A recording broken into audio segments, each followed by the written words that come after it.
What is up, you guys? My name is Nick, and welcome to my channel where I cover all things entertainment. Whatever you're watching, I'm making videos about. And this video is about everything that I've been watching lately. I thought it would be fun to go over some of the shows and movies that I've been watching that I'm not necessarily going to review, but I still want to talk about them. So then you can let me know in the comments what you think, because it's exactly what we do here. Make videos so we can get to the comments. First up is Dirty John, the Betty Broderick story, which if you've missed Dirty John, it's on Netflix. So good. I don't know why they didn't just call this the Betty Broderick story. It doesn't really make sense. I know how branding works, but still, whatever. I'm just calling it Dirty Betty. If you're unfamiliar with the story of Betty Broderick, she was a woman in the early 90s whose husband was cheating on her for years and lying about it, so she got all pissed off when he left, and she ended up shooting her ex-husband dead, as well as his new girlfriend, which is a tragic, sad story. And this whole show tries to pretty much be like, look at the story of a woman scorned as she was gaslit and then driven crazy. And it's like, okay, do you not see what's happening? This is like 8 episodes of Amanda Peet trying to harass people over the phone like she is Serial Mom or something. And it's like the idea of this story, like, yes, men are dogs and they do this crap all the time, but not everyone who gets cheated on goes and commits murder after. If you've seen any of her footage from her trial and stuff, that woman displayed a whole ton of sociopathic tendencies, and this whole show just seems to not necessarily gloss over it, but it doesn't really seem like it has the proper narrative. At least for me, I did not care for it. This show is, I mean, fine. I really like Amanda Peet, and Christian Slater is doing some good stuff in here, but overall, yeah, no. Dirty Betty gets a 2 out of 5 from me. Next up is one of the most talked about shows on the air right now, and if you haven't gotten into it already, let me just say, the category is Live, Work, Pose! Yes, folks, the hype is real. Pose is so damn good. I was planning on doing a video on the best LGBTQ series and movies on streaming, and that spiraled out of control really fast, but it got me to check out a bunch of stuff that I totally missed, including Pose, and honestly, I'm kind of glad that I waited until I had 2 seasons to binge, because this show is so good. Pose follows a group of trans women as well as other LGBTQ characters of color living in New York City in the late 1980s leading into the early 1990s, and how they escape the horrors of the AIDS epidemic through ballroom culture. Even if you are completely unfamiliar with ballroom, as I was going into this, I don't even go to drag shows. I have no idea what this is about, but I still got so sucked into this show. Ballroom is basically a competition where there are multiple different categories that you compete in, and you're essentially trying to pull off the best look or vibe that you're going for that category, and you try to win a nice shiny trophy. It's fun. The characters here are so rich and the actors are so good. Oh my god, I need so much more Pose. I do have a complaint though. I can't not make this complaint, and it's just that you will hear this a lot from me. I'm not the biggest fan of Ryan Murphy. He did American Horror Story, American Crime Story, that Hollywood show on Netflix. Let's not even get started. But my biggest problem with him is that he has these great shows and then he just tries to do the most basic soap opera stuff. And I was just watching an episode of season 2, the worst episode, and clearly it was written and directed by Ryan Murphy, go figure, and it just threw this big curveball into things, and then it just tries to like have its cake and eat it too. I don't want to spoil anything, but it just, his work is so frustrating to me, and it's just such a bummer because this show is so good when it's actually focusing on what it needs to be focusing on and not trying to be a basic ass soap opera. But you know what? The actors do such a good job. I mean, come on, Billy Porter.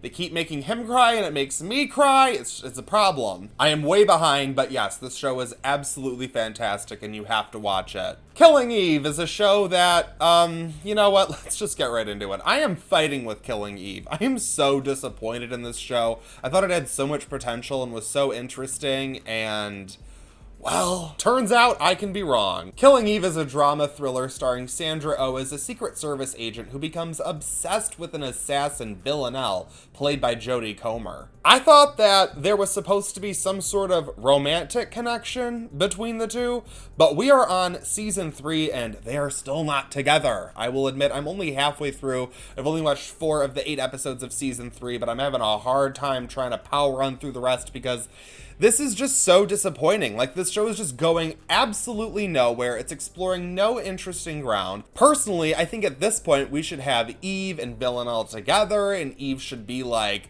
wrestling with the fact that she's like in love with someone who's just murdering people. And it's like they're trying to explore that from the sidelines as opposed to diving right into it. And I'm just like, hi, hello, little YouTuber here. Just like, I would like to point out all of the other shows that are doing everything you're trying to do a lot better. Pick up the pace, Killing Eve. I'm getting gray over here. Again, I do have to finish the season, so it could end on a solid note. Maybe there will be an interesting season 4. Honestly, you know what? I'm just kind of over it at this point. Killing Eve, 2 out of 5. I May Destroy You is a dramedy, I guess, that stars Michaela Cole as a young woman living in London when she is roofied while out at a bar one night, and she ends up spending her time afterwards trying to find out what exactly happened to her. If you caught chewing gum while it was on Netflix, then you know just how great Cole is, and now that she's on HBO, it's like she can go fully wild. But I have to say, I'm not totally in love with this show. I find a lot of the subject matter really interesting. This is all about looking into that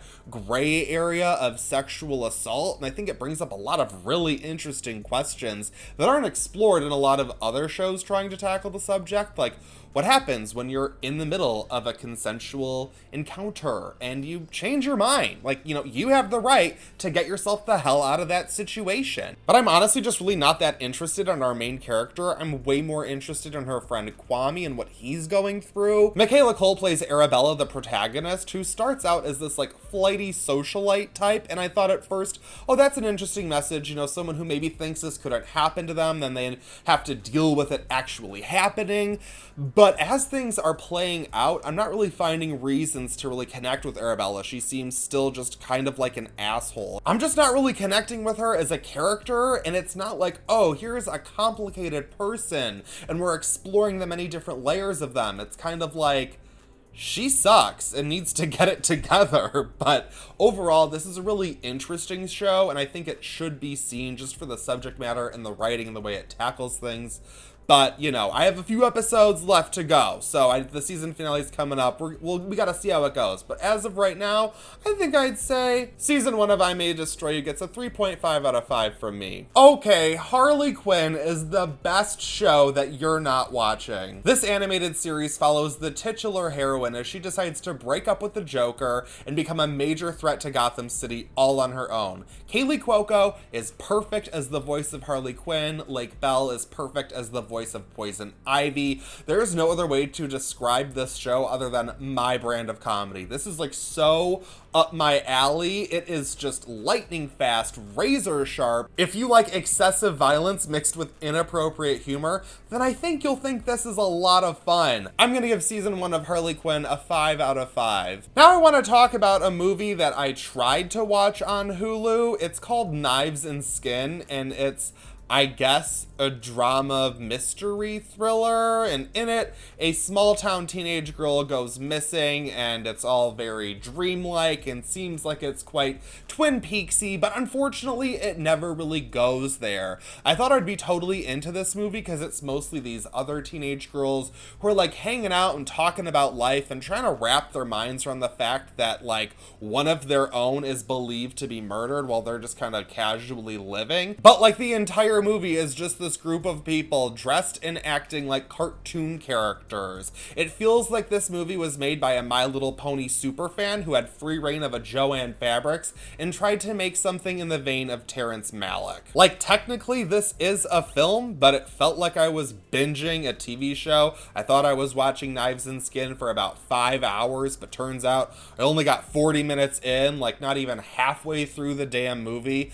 And I don't want to say that it's just outright awful. Yeah, I do. I think it's kind of awful. But I could be convinced to finish it, and I could see if this is your thing, that's fine. But honestly, I was just like, what is even happening here? Where is this going? I wanted a murder mystery, and I feel like I got a high school theater production's parade of cosplay outfits. Something I have been really enjoying is Love Life, a romantic comedy series starring Anna Kendrick that's basically the only HBO Max original. The show is set in New York City and follows one woman's dating life throughout the 2010s. Each episode focuses on a new romantic partner and how our protagonist, Darby, Anna Kendrick's character, learns new and different different things from each relationship. I really like this show. I liked this show a lot more than I thought I would. I really enjoy all of the characters and the interactions, but I have to be honest, the thing that really just doesn't work for me is the structure of the show, because I feel like we've kind of blown through an entire like series worth of material, and we've sort of like